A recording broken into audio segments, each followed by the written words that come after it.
Okay, chena musatu katonyezemu IUIFM wonna osinziira webale nnyo kubanga weekumidde ku mukutu ogw'essigika ziri 14 ziise ku ssaawa 4 olwokusatu tubeera mu byafaayo ebyafa bya Nabi Muhammad sallallahu alaihi wasallam kabigira kiri mwanjuzi Sheikh Lut Sulaiman Wandera yatusomesa naye olunaku lwaleero nja kubanjulira ensonga y'olwaleero ejja kubanga eyawukanamu katono naye ng'ekwatagana n'ebyafa by'omubaka Muhammad sallallahu alaihi wasallam.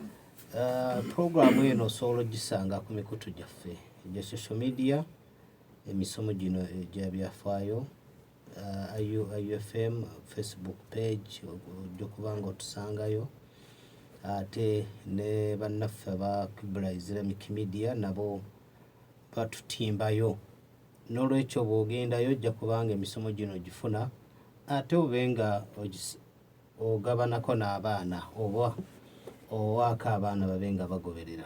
Kakati no lunaku lwaleero kansooke njaniriza abakulu abali mu studio babatole ku salaamu oluvannyuma nyanjule ensonga gye tugenda okukwatako insha allahu taala. Sheikh Lut Mwali ninamu ne musajja mukulu ali kakiiko ak'okuzimba omuzigiti gw'e Nakaloke kebasooke babatole ku salaamu. Sheikh barakallahu fikum. Manya Sheikh Lut Sulaiman Wandera imamu wa Masjid Noor Mumbale City sekurutale wa Zaka ndio mu Bugeso District Muslim Council omulamuzi Chief Judge mu kika kya Abanyoli Abaguuna mashallah, Vice Chairman wa Shura Committee mu Uganda Muslim Supreme Council Headquarters mashallah, Director w'essomero Yusra Islamic School and Quran Memorization Center ni musajja mufumbo lamekaboka nyina abakyala batono nnyo batono nnyo saagala buli omu amanya omuwendo gwenyina naye nga buli omu mugamba nti gwe wekka. Assalamu alaikum warahmatullahi wabarakatuh. Wa alaikum salam warahmatullahi wabarakatuh. Mukulungogo. Assalamu alaikum warahmatullahi wabarakatuh. Alaikum salam warahmatullahi wabarakatuh. Amanya n'eddoboozi Muhammad Mbogo nga ndi treasurer wa construction committee ku Nakaloke Center Mosque omuzikiti gwe tuli kuzimba. Okay. Nga ndina akakazi kamu katono wakamu kalungi. Okay, masha Allah. Allahu akbar walillahi alhamd. Tulinamu omulala tagenda kweyanjula naye nga yali otukwata mukulu wa mirina gwere musakulu mukama wange Sheikh Lut. Programu eno bulijjo tutambulira mu byafa by'omubaka Muhammad sallallahu alaihi wasallam naye tusemberedde olunaku olw'okunoonya ettafaali ery'omuzigiti gwawa Nakaloke Center Mosque. Ate mu byafaayo byozza otusomesa watugamba mu bimu Nabbi sallallahu alaihi wasallama bye yasooka okukola nga akatuuka e Madina kwali kuteekawo ki Masjid nebanga mpagi eggumiza obusiraamu mu community. So wetubanga tulina omuzigiti ate nga guli waffe wennyini ate nga IFM twakola nabo memorandum of understanding nti tubenga tuwagira campaign eno mpaka wegunaggwa. Akaseera kano nga katuuse mbadde nsaba okkirize tubenga tutunuulira programu eyo ey'olwokutaano yadde ng'egenda kubeera ku muzigiti gw'okulembera. Tulabe butya bwetusobola okuba nga tugitambuza.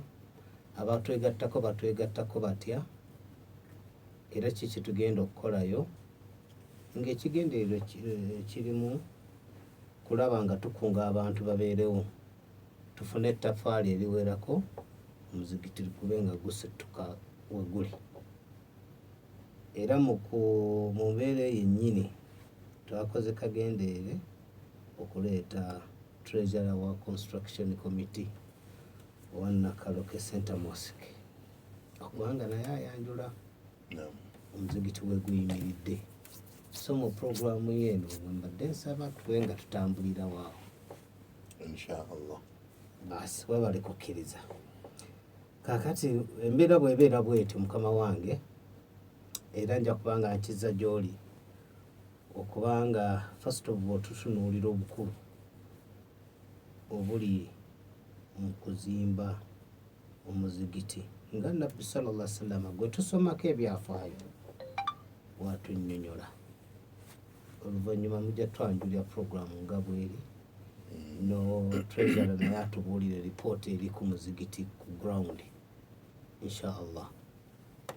الحمد لله الذي استقرت بأمره السماء واطمأنت بإذنه الأرض وما أقلت أوحى لها القرار فاستقرت وأشدها بالراسيات ثبت رب البلاد والعباد الكنت وجاعل غيث غياث المسنت وجامع الناس ليوم الموقت بعد الممات ومحيي الموت صلاة وسلام يليقان إلى خير الأولين والآخرين محمد بن عبد الله وعلى آله وصحبه أجمعين أما بعد السلام عليكم ورحمة الله وبركاته. وعليكم السلام ورحمة الله وبركاته. من eriaba tuwuliriza mwenna nga bulijjo tujja kubayozaayoza buli omu ekirungi kyafunye kubanga nkola yaffe era tusaasire bonna abafunye ebizibu tujja kubeera nga twebaza Allah abantu be yateekateeka nti bajja kubeera mu banaateeka ettafaali ku Nakaloke Center Mosque. Omanyi aya egamba nti wama tashauna illa an yasha Allah, temusobola kwagala okujjako nga Allah ayagadde. Allah bw'aba ayagadde nti Sheikh Kabiji akwate miliyoni y'essente agisse ku Nakaloke Center Mosque ogissaayo, era Allah bw'aba takwagaliza kugissaayo buli bakyogerako olaba nga omutima guzimba, olaba nga teweetegeera, osobole okusigala mu bantu bali abanaawaayo 1,000, 2,000, 5,000 oba obutawaayo. Nolwekyo abantu beebaza abasobodde okuzimba Nakaloke Center Mosque okuva ku ntandikwa mpaka wano weetuuse. Kyandibadde kya buvunaanyizibwa omuntu ali mu Mbale City nga ne Masjid eri mu Mbale City n'oyitayo n'olabako mulimu okugenda mu maaso n'ebigenda mu maaso.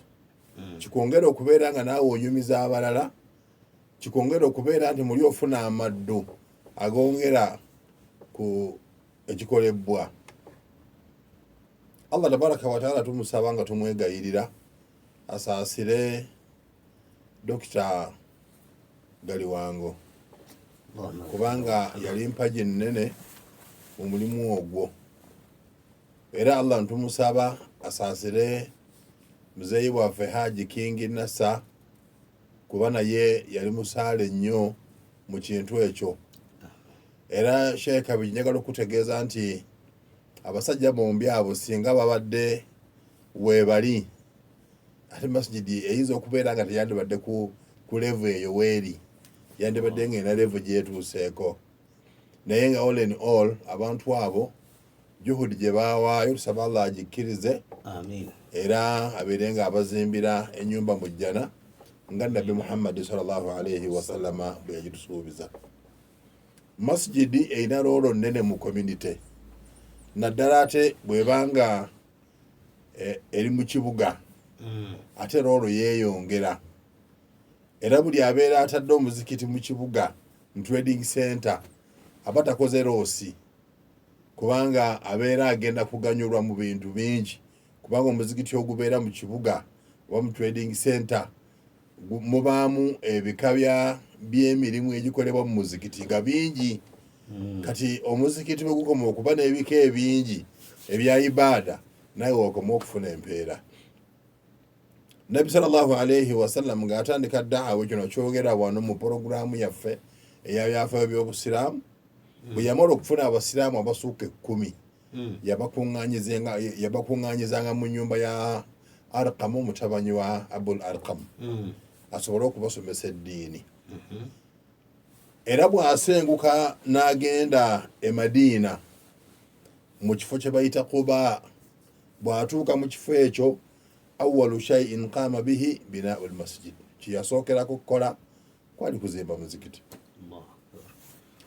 Era bw'amala okuva Quba n'avaawo n'agenda e Madiina wennyini, Yathriba wennyini, omuzikiti bwe guli essaawa eno, n'agamba ati njagala ttaka. Ne bagamba nti alina ettaka ly'abamulekwa naye tulikuwadde. N'agamba nedda, njagala lye nnaagula ne ssente zange. Nabbi sallallahu alayhi wasallam ishtara al-arda bimaalihi, yagula ettaka awali Masjidu Nabawi na ssente ze. Teyakkiriza muwa ttaka lya bwereere, yagula. Kubanga okuwa ettaka ery'obwereere kiyinza okubanga kirina repercussions ku baana, ku famire. Gye bujjako eyo abaana ne beefuula. Sheeka Bijji Namanyonyi omuzikiti we guli si we gwali. Nannyini kuwaayo ttaka yaguzimba walala. Bw'amala okufa ne bagamba nedda, wano tewali muzikiti. Ne bagumenya ne bazza Masjid wali awalala. Namanyonyi ebyokulabirako nnyina bingi. Ekyo kindi kumpi kubanga bamanyi nti nkimanyi kubanga emyaka gyange girina kimanya. Nabbi sallallahu alayhi wasallam bw'azimba omuzikiti ogwo ne gukola buli kimu. Sente ze zaagula ettaka we yazimba al-Haramu al-Madani, muzikiti gwe Madiina. Munene mashallah.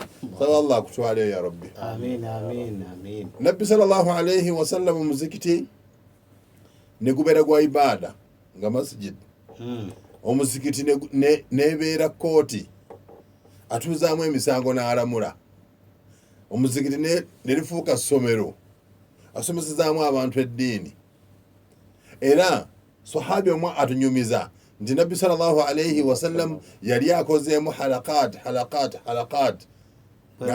ng'akozeemu bugroups obutonotono abantu 10 basobole okuyiga abantu 10 ng'ateekamu omuntu omu asobole okubayigiriza okusoma n'okuwandiika abantu 10 naye nga babikolera mu muzikiti munda.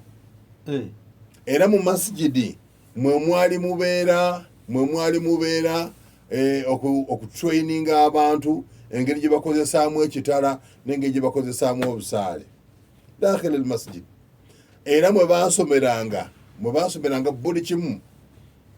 Kyeva olaba nti baganda baffe abamu abazikirikanenge bagamba nti amasomero bid'a. Byonna birina kuggwera mu muzikiti kuba ku bulebe gwa Nabi Muhammad sallallahu alayhi wasallam tewaaliwo ssomero, tewaliwo bibiina bantu kutuula ku ntebe nga basoma Qur'an. Mu muzikiti mwe baali basomera waliwo obusobozi obiteekawo bwandibaddewo naye kiri kyekisinga okumanya nga kyekisinga. Nabbi sallallahu alayhi wasallam yatuuka n'okukirekawo nga kyekintu omuntu kyanasigala ng'afunamu empeera newankubadde nga anaaba avuddewo. Kubanga hadithi egamba idha mata ibnu adama inqata amaluhu illa min thalatha, omuntu bw'afa gyonna emirimu gy'abadde akola gikomaawo, tafunamu mpeera okuggyako emirimu 3 asigala agifunamu empeera. Ogusooka sadaqatun jaariya, saddaaka esigalawo. Edda batugamba nga nti ekulukuta, naamwe ekigambo jaari kiyinza okutegeeza okukulukuta naye nga kitegeeza saddaaka esigalawo. Neemala emyaka nga gw'ofudde oli mu ttaka naye nga yo weeri. Era abamanyi abavunula hadithi eyo bonna bagivunula kye basookerako okubala mu sadaqatun jaariya basookera ku ki? Basookera ku muzikiti. lwaki gwe gusinga empeera nebisigadde bijja luvannyuma borehole makubo bisiikirize mapeera miyembe ovakado ebyo bijja luvannyuma naye masjid yeri ku mwanjo era eyo nabbi sallallahu alaihi wasallam okumanya nga yajagala yatuuka n'otusuubiza empeera yaayo omuntu anaaba agyegasseeko kumuzimbira mashon mujjana man bana lillahi masjida omuntu bwazimbira Allah omuzikiti oba omuntu bwazimba omuzikiti ku lwa Allah ngamakulu aganaavaayo obulungi omuntu bwazimba omuzikiti ku lwa Allah bana Allahu lahu baitan fil janna Allah amuzimbira mashon mujjana si bunyumba yuba buno bubeere bugweri eno gyensiiba bwe bazimbisa ettaka waggulu ne basayayo obuleberebe n'obubati obukadde n'essubi mashon bakuzimbira ennyumba mujjana nga enyirira nga kinya naye nga bakuzimbira min ajili binaika almasjid ozimbye muzikiti kyeva olaba nti baganda baffe ffe duwal arabiya abali mu nsi z'abawarabu ate kati byakyuka tebakyali bawarabu bokka kati hata duwal asiyawiya ensi eziri mu asia ensi eziri mu europe abasiraamu abaliyo abagagga abalina ssente mu investments zebakolanga za Allah binaul masajid kuzimba mizikiti tuula mu mmoroka givuga empola mpola ng'ogenda e Kampala ng'otaddeko galubindi ojja kulaba emizikiti nga bwe ginyirira ku kkubo mizikiti eyo giyinza okuba nga tegiriiko sente z'abannayuganda giyinza okuba nga teziriiko nga sente zonna z'abawarabu nga n'amannya agaliko tekuli manya ga bannayuganda neewuunya nnyo bwe mba ŋŋenda e Palisa wali waliwo omuzikiti baguyita Sulaiman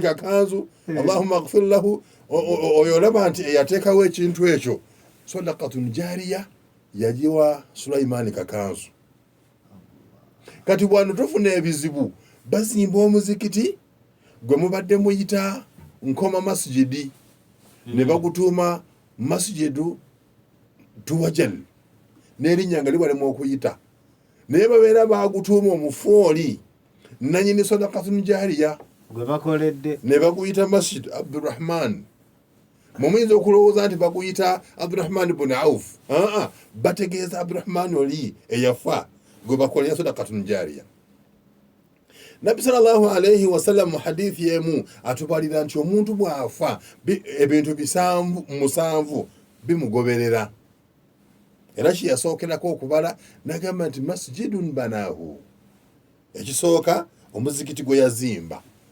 bakuteeka mu ntaana n'obeera mu ntaana naye ng'empeera z'omuzikiti zikugoberera Sharifu Jaafari kati Masjid Noor Allahu akbar Sharifu Jaafari yennyini yagenda okuvaawo ng'omuzikiti ogwo abagusaaliramu nga layini bbiri teziwera Sharifu Jaafari yagenda okudda nga bamugambye nti abatabuliigi bayogera ekigambo awo nti abali embizi enzirugavu amini enjeru omuzikiti baguwambye awo nga weetulinde Sheikh Shaban Mubajje mufti n'alyoka avue Mombasa nga kwali obusammuka naye agenda okutuuka asanga masjidi ejjudde ey'omunda Juma naye nga mweri ekizibu kimu yayagalanga masjidi eswala bweggwa adhikaari zibeere mu lwatu eswala bwe yaggwa ffenna buli omu akola adhikaari ze mu mpola mpola kati ye n'atandika ezize ng'aleekaana naye nga teryamukwatako ali mu mirembe gye era kyavamu nagata endeleyeeni mugende mu maaso Sharifu Jaafari kati empeera ayoolanjoole njagala okutegeeza abatuwuliriza nti masjidi ye investment etavunda okumanya nga ye investment abayagala Allah gy'alina okukola nandala Mafo naye wamala okuzimba ekizimbe naga lwanoetaagawo masjidi talinayo kyaki nandala Mafo masjidi wali ku majanga ewuwe awali shero okimanyi ekyo nandala Mafo ng'ojjeko kubatwala e Makka yazimbye masjidi awo yandibadde ateekawo kyaki kubanga ye si muntu wa masjidi kakati saagadde kuleeta masala omuzikiti ogwo tukole tutya tugusaaliremu oba tukole njagadde kutegeeza nenandaala Mafo amanyi nti masjid eyina enjawulo. Masjid kugamba oba nkiyite ntya kyekintu omusiraamu kyeyandibadde nga buli kaseera akiroota. Nandala Mafo azimba omuzikiti atalina shahada naye gwe alina shahada obalaata bubalaasi.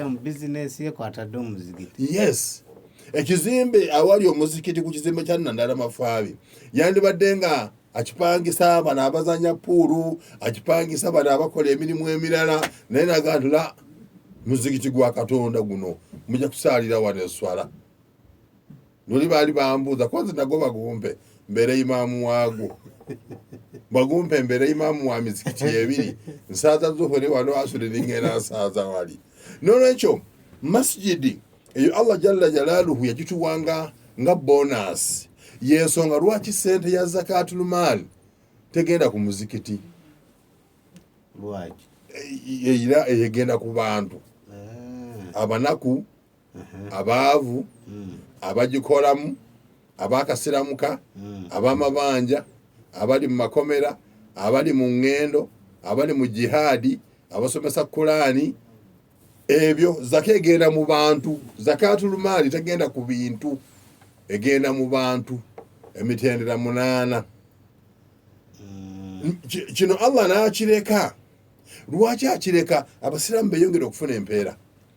Nabi sallallahu alayhi wasallam atugamba nti Allah agaba okuzimba omuzikiti hatta libina ettafaali libina ono libeera 9 wano 6 ono libeera oba mmeka. Ettafaali limu bwe liti n'olireeta n'olesa ku muzikiti ofuna empeera ng'azimbye omuzikiti. Waliwo ekyafaayo ekigamba nti Nabbi sallallahu alayhi wasallam bwe baali bazimba omuzikiti waliwo embalaasi eyayita okumpi n'egira akataka akaali kasigadde mu kigere mu kinuulo kyayo ne kamansukira kuli ku muzikiti. Olaba embalaasi bwezimba omuzikiti nga gwe omuntu okyali mu kubalaata. N'olwekyo abasiraamu bategeeza nti ensonga y'okuzimba masjidi yaweebwa enkizo mu bintu byonna. Yensonga lwaki n'omuntu ali ebungereza ayagala azimba omuzikiti. Era bw'alaba nga talina waazimba, nyina omukyala ali mu London yayagala azimba omuzikiti naye nga talina waaguzimba, aba ali ku social media bw'ati n'alengera nga nyina akazikiti k'essanja kempositinze najja mu inbox yange nanga nti ogwo omuzikiti ngenda guzimba naye condition nsabemu mugikkirize tugutuume erinnya lya maama wange. Maama wange yafa era ofu eyo nagitwala Bugwere. Bugwere ntuzimba omuzikiti ogwo muzikiti mugumu mulungi munyirivu tugutuume erinnya ly'omukyalo oyo sadaqatun jaariya ali London naye ng'omuzikiti gwe wano. Era buli myezi 6 ampeereza message nanga nti mpaka update abantu beyongera mu muzikiti oba bakyali batono. Omuzikiti ogwo bali kuzimbawo ennyumba ya imaamu. Tugenda kunoonya omwana amaze thanawi tumutwale nga imaamu fune $3 bagenda musula $3 buli mwezi mu muzikiti ogwo. Yali eri London naye wano ebintu bitambula. Nolwekyo kuzimba omuzikiti teri yolosi. Ate omuzikiti tebaguzimba lumu. Lenzo gata Nakaloke nawaayo n'omutwalo. Kati waayo 10 waayo n'akakadde. Bw'oba nga gw'okyewaanira mu kakadde naye omuntu azimba omuzikiti mulamba Embaale ogenda okugira bwoti ng'azimbye omulala Ebusiya ogenda okugira bwoti n'akugamba nti Mombasa alhamdulillah nyinayo 3.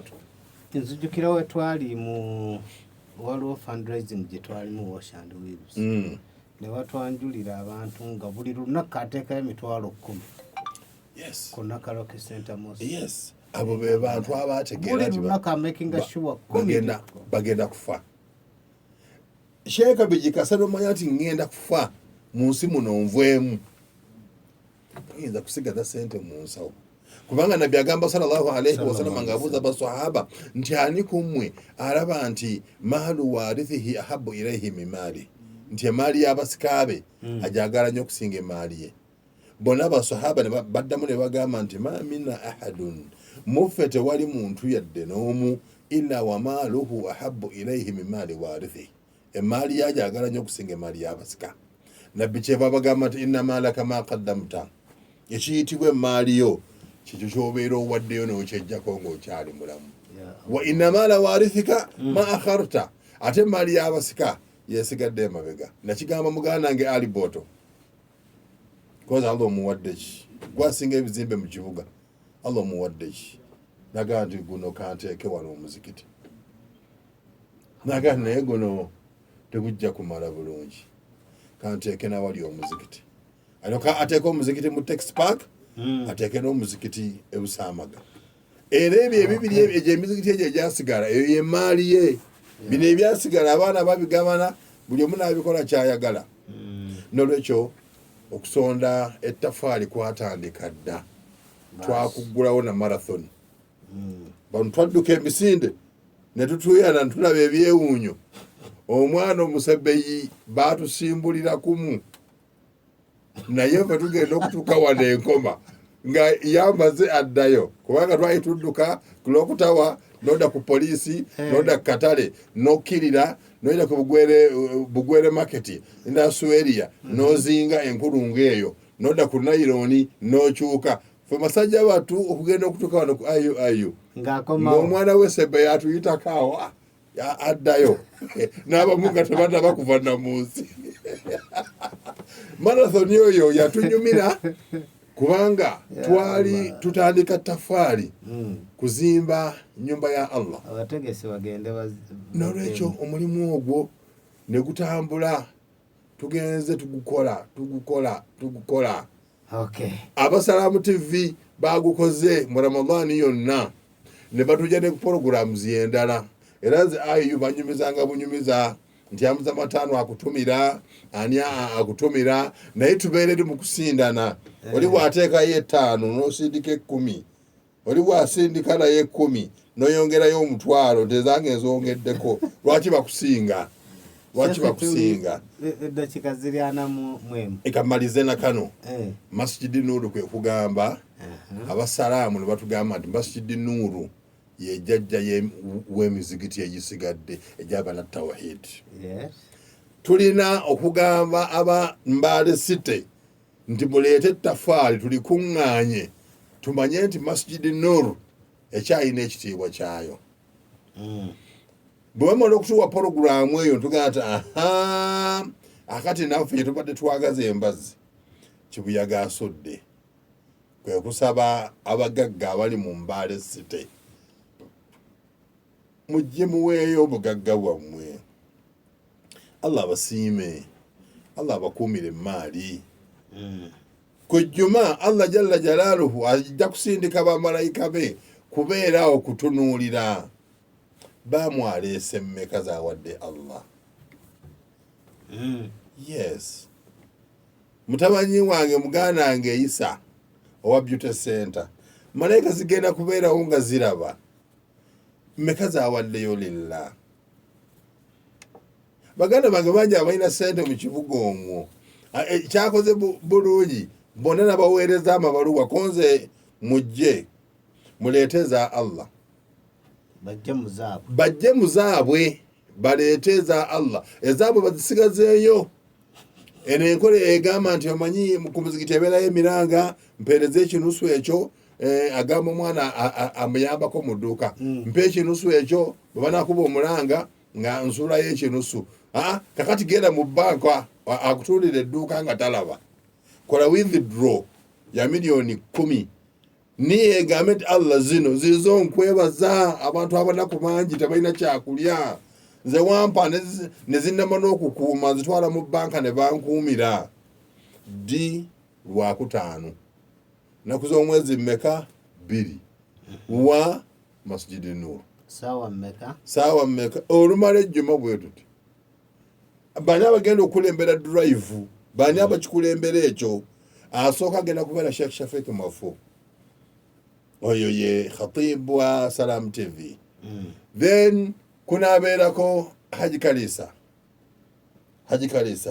manager owa Salam ani anaabeerako omulala ate ze kabakyaza ze nnyinimu ekati bw'otanzisaako n'osaako ani nze kennyini nyina okubeerawo nange abasiraamu bange mbatunuulire ndabe ani aleese entono ng'ate mumanyi nti alina nyingi kubanga abasiraamu bange abamu mbamanyi akasheeka bigi bw'oleeta 10 njagala nedda mumuddize sente ze kubanga mayindi sheeka bigi nkumanyi 10 si ddaala lyo kati gwe nkubalya mu 20,000 wenkubalira awo olina okuleeta amazika 2 oba 3 oba 4 bw'oleeta ezzike nga teriwera nanga ate awo yatusedde oyo yes n'olwekyo ku Lwokutaano mujje ng'obudde tebunnaba okwata ekifo kyo ne waletiyo ng'ezimbye oyinza n'okujja n'akasawo abantu baalona mu kuleeta sente mu biseera bya covid nga baagala pulezidenti abalabe hamu n'aleeta ezize mu gusawo waliwo yaleeta omulala mu gasawo gaali 2 waliwo omulala eyazireeta ku mmotoka n'emmoloka n'agireka awo Allah mumuwadde ki Allah yakuwonya gwe n'akujja mu kyalo kyewammwe nga wali tomanyi kibuga Mbale City nga togimanyi Mungu n'akwetikka n'akujja ebugwere n'akujja eyo ebugitiimu eyo waggulu eyo n'akujja eyo gye batambuza amaviivi n'akuleeta mu kibuga kati essaawa eno obeera mu ntebe yeetolola bwetolozi bweti bw'obala ssente mu bbaaga ogenda weekwese Allah bamuwaaki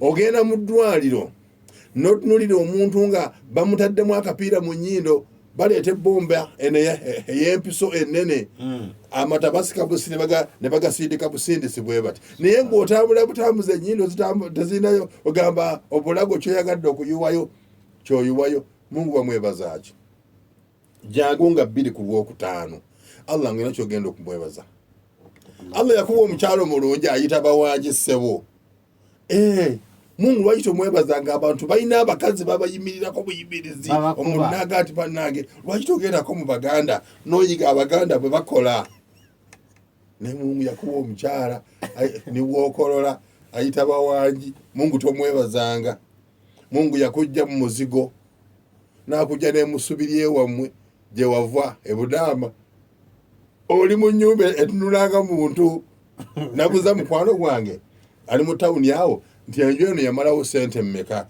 nagamba simanyi bulungi naye yinza okubanga yali obukadde 308 oli mu nnyumba ya bukadde 308 Allah muwadde ki Allah asobola okukusindikira ekintu ekikuba ettaala bwe kiti mu nnyumba ne kikolola n'okukolola nga tokiraba ennyumba n'ogidduka wallahi naye Mungu akuwa protection Mungu lwaki tomusiima Jangu buzi Allah mugeti Allah wange nkwebaza wantonda bulungi n'otampa mbaliga Allah mwebaze abawala bakwagala toyina mbaliga Allah yakuwa akazigo Allah mwebaze Allah wantonda n'ompa akazigo kati bwenseka abawala banyumirwa n'omukyala gwe nnyine wakabwe mbubuuza wanjagala koki ndi kazigo mwebaze ebyokwebaza Allah bingi n'olwekyo Jangu buzi webaze gwetika sementi wo bw'omanyi nga ye sementi ow'ebbeeyi gwe mutika eddaya n'epaakinga awo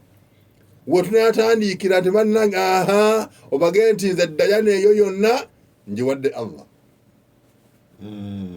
Jangu n'ekisawo kyo tulage bakiyitaani tulage waaka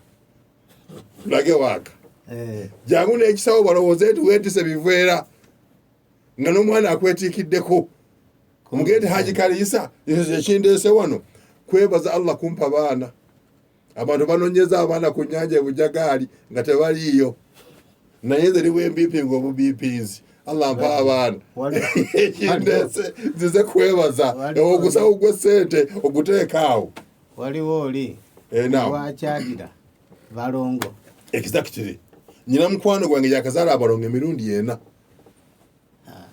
Shaitani yali emukemye naga nti oyo mukalibe nanolyayo mukali gundi omugumba nimugati gwoli mulalu ate bona balezi nimuganza nyina obulenzi butono obusiraamu singa baali bawanyisa wani mpadde oyo abalongo 3 sibe baana 6 abalezi gundi yagebe erinye nfunye abaana 6 abalere lwekyo mukkirize ebigambo byange njira mpumuzaamu awo mwe mujje buzi ku Lwokutaano kwebaza Allah tusalire ku Masjid Noor osooka omala okuwuliriza Mafo kyagamba ng'osoose kuwuliriza byange kubanga zaali kwaniriza nze nditandika hutuba yange saawa 5:30 hutuba yange egenda kulaga hutuba kitegeeza kubuulirira zigenda kubeera akwolo zijja kuba 2 mwegenda kubeera wabweru awo kubanga wabweru awo tugenda kusaawo mu meeza tuterezeewo bulungi n'emizindalo gyawo eyange weeribeera okuva ku 5:30 nkulage obusiraamu mu Mbaale City bwayingirawo butya bugaziye butya mpaka essaawa ya leero ekyo anaakifuna yanaakeerako kati bw'otookeere ogenda kusanga hutuba yennyini ya Sheikh Shafiq Mafo topiki bagituwadde obulungi bw'okuzimba omuzikiti eyo topiki ye bwe tunaamaliriza nga tudda wabweru Haji Kaliisa ng'akwata omuzindaalo empologoma ze2 nga weetuli ne tulejala waffe okubeerawo okulaba okulondoola tutambula tutya waliwo aleese ekisawu ng'eyakireeta ku covid waali oba ku covid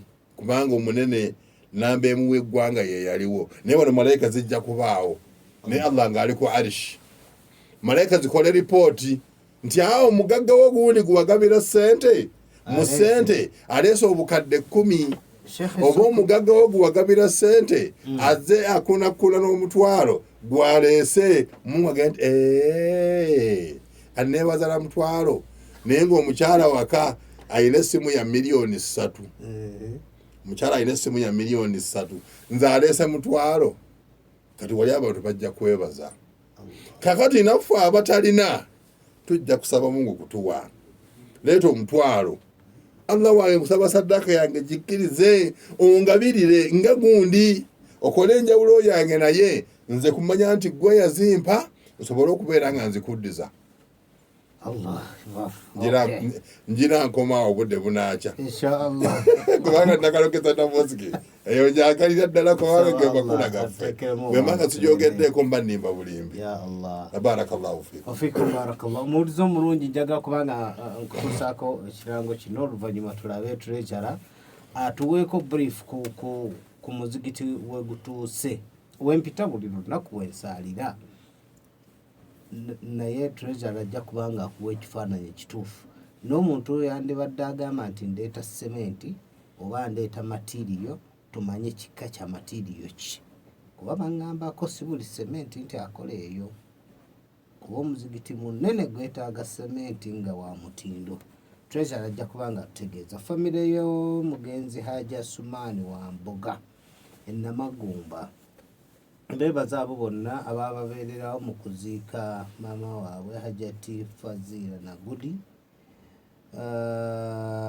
bebaza abasiraamu bonna n'abantu bonna okuba nti mwababeerera ate ne bagamba nti okusabira omugenzi ennaku z'omwezi nga 4 ogw'omukaaga 2023 ku Sande ewaka Namagumba yabondo singa beetiisa ezo tebaleeta wano kugundi empeera mpitirivu bategeeza mukulu wange Bukikoso Bufumbo n'abantu bonna Bukikoso Ankoma Fabi ow'Ebusamaga Bukidiyi n'abantu bonna Bukidiyi ne Anko Arajabu obwebudadiri mpoza ate era abasiraamu ababadde okusabira mama waffe Bugema mukulike eyo mwebale kuba nti mubaddeyo message gye mwafunye mube nga mugitambuza kaakati nno Sheikh abamwaddeyo anaamukuuma aliwo oyo yaviiriddwa omukyala simanyi bamuwe ndinawo kembadde ndeeta ne Sheikh kajje oluvannyuma tulabe abantu waliwo abantu benzijukidde bwatusomesaako Katonda beyawa n'agamba nti n'abasindikira ata abali mu kifaananyi n'agamba omuli muyizi mulungi nakusomesa kati katusooke tulabe kulinja natuwe. A'udhu billahi minash shaitani rajim. Bismillahir rahmanir rahim. Assalamu alaikum wa rahmatullahi wa barakatuh. Wa alaikum assalam wa rahmatullahi wa barakatuh. Abawuliriza ba Ayo FM. Olwaleero kirabika ntambudde na mpologoma yennyini kubanga ebigambo bye naalyogedde byonna abiyiseemu talina kyandekeddemu wadde n'ekimu. Ndowooza era kyandekeddeko kyakubawaako siteegi essaawa zino tutuuseewa ye kiki kye twetaaga kiki kye tubulako. Mwami moderator nja kusooka okwebaza abawuliriza ba Ayo mu butuufu bwennyini batuwadde akadde ebbanga ddene nga buli we tujja wano at least osanga amasimu nga 10-20 nga bakuba basiima bakola contribution. Nja kubeebaza nti bannange temukoowaseeka nga bw'abagambye teyawaayo omutwalo talowooza nti omutwalo ogwo gwe gwamala okuzimba wabula yongerako bw'oyongezeewo omwezi guli bw'oba watoola omutwalo guno omwezi toolako emitwalo 10 tulenga tuzimba enju ya Mungu. Moderator essaawa zino bwe tutuuse ku muzikiti nga bwe twali wano olwasembayo twabagamba nti tugenda kutandika fule ey'okubiri. Era essaawa zino bwe twogerera shattering yatandise dda. Bw'ogoberera ku mukutu gwa Sheikh Root oguli ku Facebook olabira ddala ebifaananyi essaawa zino we tuyimiridde nga yaguleese ku bifaananyi nga balikola shattering waggulu fule ey'okubiri. Era mu butuufu bwe tunaavira mu fundraising olwokutaano ku lw'omukaaga tunaaba tutandika okuyiwa siraapu eyo inshaallah olwokubiri. Yenna yalibadde yeetaaga okugamba nti nze sijja kuleeta sente njagala kugula materiyo ayinza otugulira materiyo ayinza otugulira sementi tololo sementi semitu tololo sementi semitu ekizimbe ekyo okuva wansi tukikozesa sementi oyo semitu kubanga yakwatagana n'obugumu bw'oyinza okugeregeranya ku bugazi bw'ekizimbe ekyo. Tetukozesa simba tetukozesa tololo ono semifo tukozesaako semitu yeeka oba ayagala okutwongera obugumu ayinza okugamba nti kambagulire semi 1 tololo semi 1 oyo wa mitwalo 4,400 nono semi 2 wa mitwalo 3,13. Omutalimbwa tukozesa omutalimbwa ogwa Y20 nga gwa roofing ne ring ya R8 nga ya roofing ne Y16 nga wa roofing. Byonna oyinza obisanga oyinza ogenda wali owagali nemera oba owa NN hardware. Emitalimbwa ezo zibaawo. Mulimu abantu abajja okubanga bali wala bayinza obutasobola kujja kusaalira eno bali soloti baliwa yandyagadde ettafaali lye lituuke ku lunaku olwokutaano olwo mwami moderator nga Imaamu Lutu wabagambye nti olwokutaano Salamu TV ne NBS binaaba direct mu Juma mu kutuba eyo eya Juma. Salamu TV erina tugiyite tutya gyekolerako contribution oba omuntu gyakolerako contribution eweereza ku screen oku Masjid code ne muziraba either oba tusobola okubasomera enamba ya Nakaloke Construction Committee eyo nayo weeri osobola ogireeta naye bw'oba oyagala okubeera ku mpewo kyalibadde kirungi n'obeera direct ku Salamu TV NBS kubanga kolo bye bagenda okukwasaganya ensonga eyo inshallah. Okay, 93 katwenyezeemu IFM programu bwetu bweri ng'omukulu wa kunnyonnyodde mpozi treasurer wabanga alina ekira kyayagala okukoonako ng'okikoonako otherwise nawe ekibuuzo kya Sheikh Lutu. Sebo mu fundraising gye twasembayo okubeera nayo mu Wash and Wheels twebaza abantu bajja mu bungi. Yes. Ate nga akaseera kalimu kakusiiba, kaseera kaali kakunoonya zihijabu, kaseera kaali kakunoonya zikanzu, n'abantu wallahi bawaayo obudde bwabwe ne bajja batuula okuva ssaawa 10. Ndowooza nsuubira twavaayo essaawa zaalinga 4 oba 5 ez'ekiro. Abantu nga batudde baasibulukuka ssaawa 2 wabula nga bali kwagala kuzimba nju ya Mungu. Ba Dr. Alima wa IU twali nayo kuva ssaawa 10. Haji Kafu mutwalidde Kafu era Sekalutu muganda waffe oyo mutwebaliza yasobola otuwa pledge ya milioni 20. Pledging material. Ya pledging material lwakuba abadde taliiwo mu Uganda nga yafulumamu ko tubadde tetunaba mutuukirira kubanga atuwa material oyo naye nga kyemmanyi musajja ye waliwo we yatusuubiza Maxpan era n'azireeta zonna. Mukwano gwa Sekalutu Yisa Beauty Center mu bantu abaali mu fundraising eyo y'omusajja eyagamba nti nze mpadde akakadde kamu kakash era n'akasasulirawo.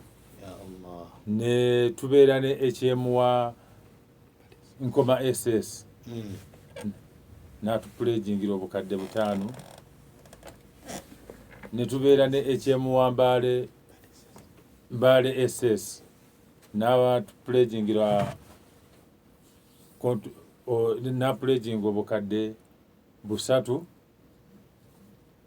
Ya pledging obukadde 3 ng'essomero. Na pledging obukadde 3 nga family. Bwe bukadde 6 abo abasajja sebo sibangu era sibangu bakusenkana.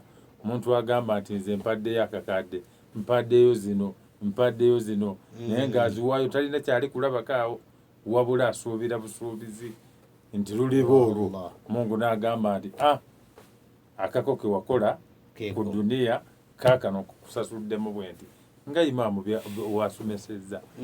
Abantu bangi nnyo bandirome famire abokwolwo twafo bakola contribution ya bukadde 10 mukashi ne basasula obukadde 3. Era juzi bwe tubeeraawo omu Sabehe eya pledgingira Seeka Rashidi akakadde akamu na pledgingira Islamic Center akakadde kamu era juzi yasasulako obukadde 4 n'abuweereza Imam Kasozi kubanga Imam Kasozi yakola contribution za family. Yes, ya Allah tusaba Allah abenga ateekeramu obwangu bonna bakola pledge tubebaza era tusaba Allah abanguyirize zibenga pledge zituukirira abaweemu empeera.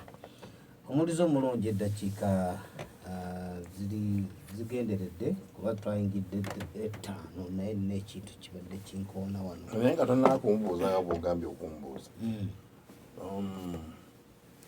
Pledge okufuna empeera zaayo ebeera emaze okufuuka reality. Yes. N'ogamba nja kugulira essimu oliri bwe yeebaza barakallahu fiikum era Mungu tazikuwa. Omala kuleeta essimu n'ogimuwa kati empeera Mungu n'azikuwa. Kakati abakola pledge edduwa zaffe zonna zetwasaba Mungu yazisibira awo. Kati kiringa walaba omuzikiti gwa Nandaala empeera zaagwe ez'okuzimba Mungu wazisibidde awo lwaliga nti ashhadu an la ilaha illallah nga Mungu empeera ze zonna nga aziyoola nga ng'amuwa n'olwekyo bw'opuleejinga manya ebintu bibiri ekisooka manya nti edduwa zange zonna ze bagenda okumpa Allah alina wagenda ozisibira nga zikuuma ntuukirize puleegi ndyoke nfune ekyokubiri olw'opuleejinga manya nti weetaddeko ebbanja lyotabadde nalyo ekati oliyina Allah ne bwakujjulula essaawa eyo eryo ebbanja eryo obeera omaze liba limaze okuyingira mu maaliyo era ekyandisinze obulungi buli lw'opuleejinga n'emuddaame ng'owandiikawo wali Nakaloke Center Mosque mpuleejinze miliyoni 5 Sheikh Paul disukazi bw'abajja okugaba emaali n'asomawo nagandi musooke mujjakeza Nakaloke Center Mosque ziveewo kati buli lw'opuleejinga manya nti eryo bbanja era buli lw'opuleejinga manya nti tewaliwo kabonero koobozeewo mpaka lw'onootuukiriza puleegi n'olwekyo bw'obeera ne puleegi fuba nnyo okubeera nga simu z'abantu b'olina okutuukirira kumpi buli wiiki omukubirako mukama wange ndikutetenkanya nzisaako mu dduwa mukama wange ntetenkanya nzisaako mu dduwa naye omuntu apuleejinga n'akuba enamba nga ya bbaawe buli lw'okuba bbaawe n'akugaa nti rongo namba oli n'akuwa enamba nga namba ya neighbor buli lw'okuba tamunange enamba yange wagibeerera ki sigwe yatusuubiza emiliyoni nti eyaawa kakati buli lw'okola pledge beera nti enamba yo giteekeyo naawe ey'abali b'olina okukwatagana nabo gifune obeere ng'essaawa yonna weebanja genda nga wasuubiza obukadde 10 bw'ofuna akamu saayo bw'ofuna obutaano saayo bw'ofuna emitwalo 5 saayo mpaka ebbanja eryo live mu nsingo yo omugugu ogutikkule n'empeera zonna zibarakallahu fiikum abantu ze baasaba zonna mu woshani weeruzi naffe ze tuwongerako n'aba abali kutuwuliza ze bagenda okwongerako zonna Mungu azikwate zibarakallahu fiikum zonna zikuyiire awo kenyagadde olyoka omubuuza ekirala. Allahu akbar walillahi alhamd. Ku mukutu ogwesigika IFM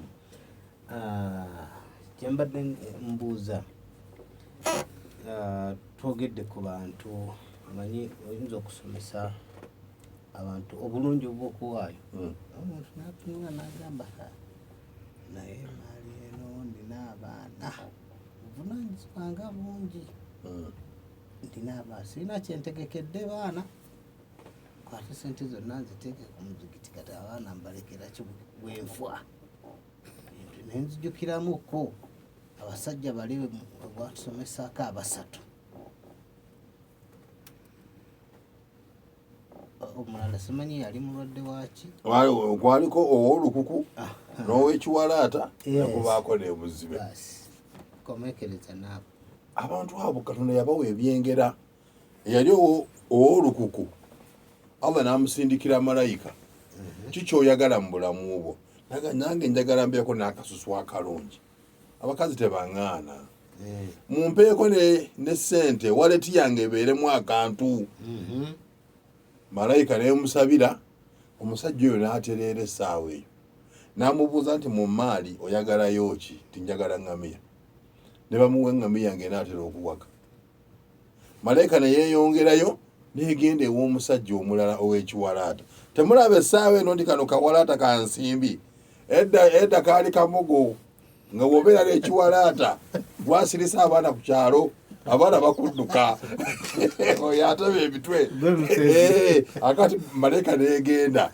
nenga nti owaye kizibu kikyolina naga nti Mungu ampe enviiri naye abantu bannenyanyala situla mu bantu malayika nesaba omusajja enviiri ne zimera n'amubuuza nti naye mu maali bakuwa emaali ki nti nte ne bamuwa ente ng'eriggwako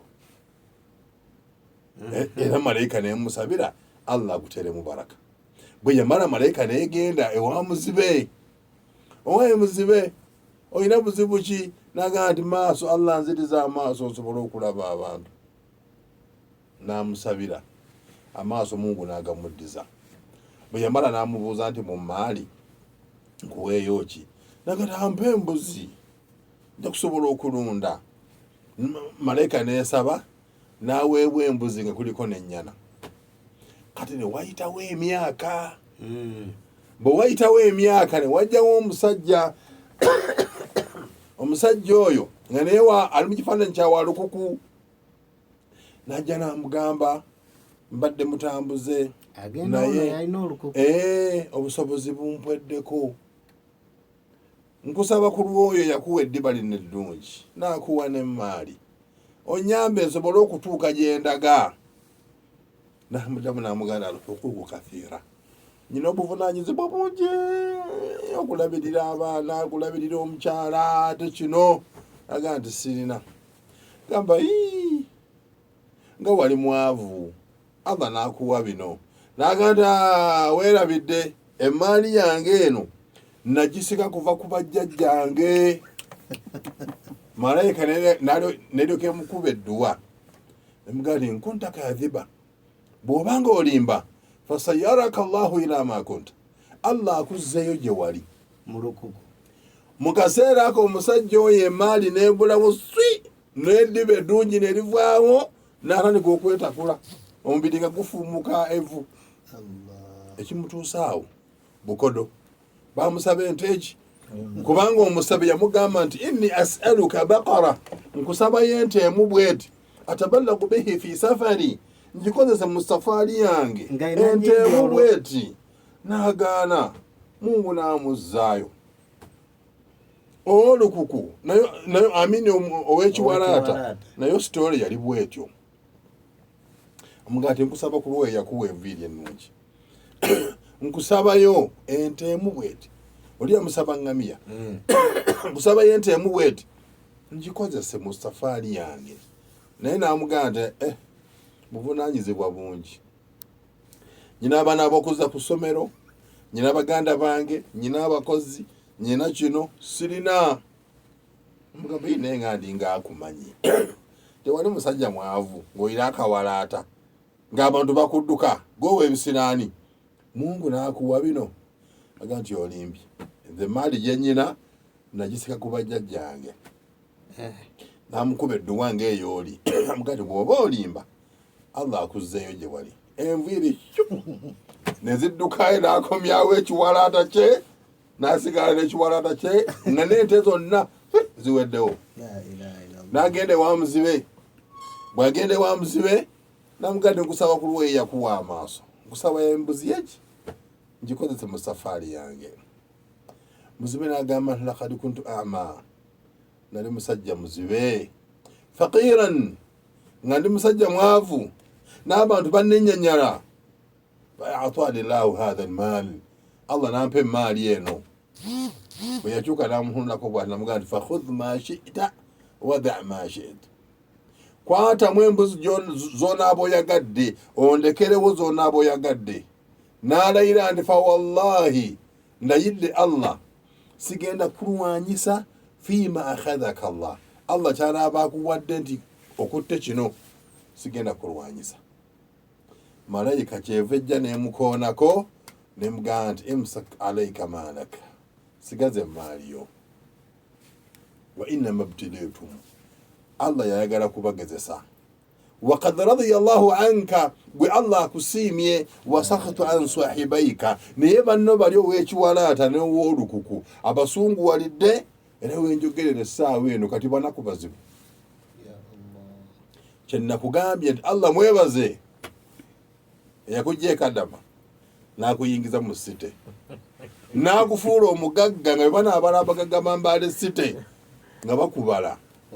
Naye nga gye nvuddewo, twagenda ku mukolo gumu, omusajja omu n'ayimirira ettirinyi n'ayogera gye nvuddewe, n'akaaba amaziga, naffe abaayina amaziga amangu ne bamuyambako okukaaba, kubanga yanyumya nga baakeeranga mu ttirinyi ne batakula ensiriŋŋanyi ne bazifuna, ne bagenda mu bitoogo ne basima ne bakubamu bwe bati ne basuulayo eddobo nga bataddeko ensiriŋŋanyi ne bakwata ensonzi n'alyoka atunda ensonzi ezo okusobola okugula essaati gy'anaayambala empale gy'anaayambala naye ng'essaawa eno ayina ssente era yagala nti bwe ntunuulira ekisenge bwe nti ndaba nga nnyina empale 20 niŋŋamba mukama w'amaanyi oyo ye muntu ategeera Allah bw'obanga ogenze mu surati layil Allah tabaraka wa taala ayina kyatugamba awo wa amma man taga no aya eyogera kuba waayo n'abakodowala wa amma man bakla wastagna naye oyo akodowala niye gaggawaza fasanu yassiruhu lilusra omuntu oyo tugenda kumwanguwiriza obuzito ogaana okukwata emiliyoni okugiwaayo okuzimba omuzikiti Mungu n'akusimba ekirwadde ne kiri obukadde bw'essente bwonna ne buggwawo ng'ate nabbi yatugamba daawawu marudhaakum bisadaqaati mujjanjabenga balwadde bammwe na saddaaka owaayo emiliyoni embweti Mungu n'akuggyako ebirwadde bye by'amawuggwe ebirwadde bya prostate ebirwadde byaki n'abikuggyako lwa saddaaka gy'owaddeyo okuzimba omuzikiti naye nga ojja kulemera oweeyo 10,000 Mungu akutandike ampola ono ogire bwoti nga tofuuyisa bulungi onagenda okugira bwoti ndaka twagala nyamukwano gwange bamukola operation luli mwami Shabani Namundo operation yamalawo miliyoni 8 n'emitwalo 8 prostate miliyoni 8 zaggwawo kati bw'anaaba azzeeyo ku review agenda n'obukadde obulala kakati sigambye nti kati ye Shabani gwe njogerako njogera ku mulala agenda okubeera bw'atyo ogaana okuwaayo fi sabilillah Mungu n'akuleetera oguzibu bwegudi bakwata omusajja ne bamusiba n'abeera nalufenya n'agaba n'emiggo ezitaliko muwendo naye nga tazzanga musango yadde ogwo n'olwekyo mu kuwaayo mwe buli obulamu era buli lwowaayo lwofuna obulamu omuza matano mulamusizza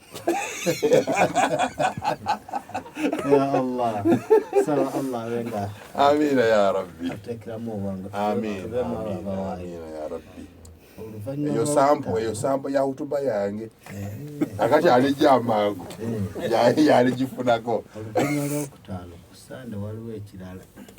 Masjid Noor bwe tunakola kati ku Sande bwe tunaaba tumaze okuwaayo okuzimba omuzikiti ake tudde mu kuyoola empeera za darasa tuyina semina gaggadde ku Masjid Noor nga 4 ejja kuba Sande jangu olwokutaano ffe tumala okuwa oweeyo kaakati tuzimba omuzikiti kaakati ku Sande mu muzikiti tutuule mu muzikiti tusome Sharifu Jafari afune naffe tufune n'olwekyo tusaba musindike bakyala bammwe n'abantu abalala namwe bennyini mujje Masjid Noor ngazi tulina amazzi tulina amataala empewo nnungi waliwo n'emiti n'abooya bano abalya obuyembeyembe tulina emiyembe oba 5 ojja kutogera obuyembe obuliize irimu ng'osazeeko nga bw'olyako n'omuyembe